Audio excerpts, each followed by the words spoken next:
بسم اللہ الرحمن الرحیم۔ حضرت یونس علیہ السلام کی دعا۔ اللہ تعالیٰ سورۃ الانبیاء آیت نمبر 87 میں فرماتے ہیں، بالآخر وہ اندھیروں کے اندر سے پکار اٹھا، الہی تیرے سوا کوئی معبود نہیں ہے، تو پاک ہے، بے شک میں ظالموں میں ہو گیا، لا الہ الا انت سبحانک انی کنت من الظالمین۔ چنانچہ یونس علیہ السلام نے اس تصویر کے الفاظ کو یوں ادا پر فرمایا۔ امام احمد، امام ترمذی، امام عیسائی اور دیگر ائمہ رحمہ اللہ نے یہ حدیث نقل کی ہے۔ یونس علیہ السلام کی وہ دعا جو انہوں نے مچھلی کے پیٹ میں مانگی تھی، وہ یہی دعا ہے۔ جو بھی مسلمان یہ دعا اپنی کسی حاجت میں مانگے گا، اللہ تعالیٰ اس کی دعا ضرور قبول فرمائے گا۔ یہ دعا مستجاب ہے، قبول دعاؤں میں سے ہے۔ اسی دعا کے بعد اللہ تعالیٰ نے یونس علیہ السلام کو اس پریشانی سے نجات عطا فرمائی۔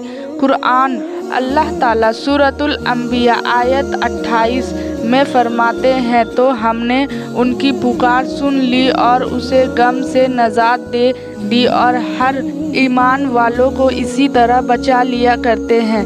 حدیث: ایک صحابی نے نبی کریم صلی اللہ علیہ وسلم سے پوچھا، اے اللہ کے رسول صلی اللہ علیہ وسلم، یونس علیہ السلام نے جو دعا مچھلی کے پیٹ میں مانگی، کیا وہ صرف انہی کے لیے تھی یا ان کے بعد اہل ایمان کے لیے بھی ہے؟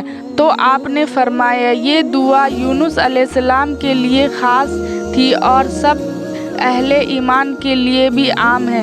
کیا تم نے اللہ تعالیٰ کا یہ فرمان نہیں سنا ہے اور ہم ایمان والوں کو اسی طرح بچا لیا کرتے ہیں؟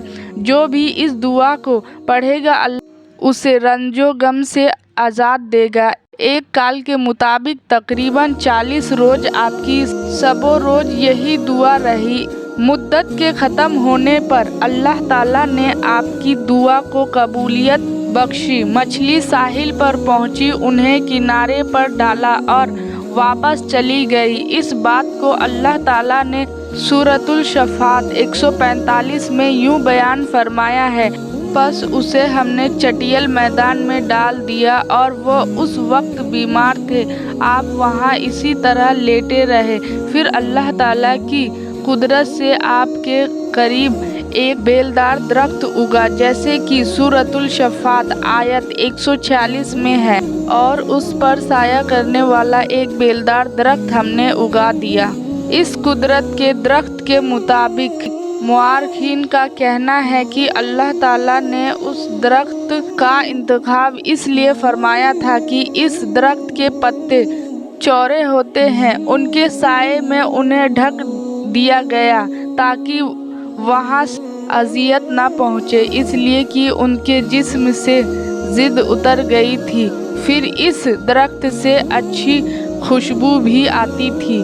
پھر قدرت کی خوشبو سے ایک خصوصیت یہ تھی کہ حسرت العشر کو دور رکھتی ہے۔ اللہ تعالیٰ نے انہیں خصوصیت کی وجہ سے اس بیلدار درخت کا انتخاب فرمایا تھا تاکہ آپ ہر طرح کی تکلیف سے محفوظ رہیں۔ یہ اللہ کی قدرت، سبحان اللہ۔ اسی طرح مفسرین یہ بھی کہتے ہیں کہ اللہ تعالیٰ نے اس کے پاس ایک پہاڑی بکری بھیج دی، وہ آپ کے قریب آتی اور آپ کے سر کے اوپر اپنی ٹانگ پھیلائے کھڑی ہو جاتی۔ اس طرح اس کے تھن آپ کے منہ میں چلے آتے اور آپ ان سے خواہش کے مطابق دودھ پیتے۔ یہ تھا آپ کا کھانا اور پینا۔ رفتہ رفتہ آپ کی حالت بہتر ہو گئی، پھر آپ اٹھنے کے قابل ہو گئے، اور یہ سب اللہ تعالیٰ کے مہربانی سے ہوا۔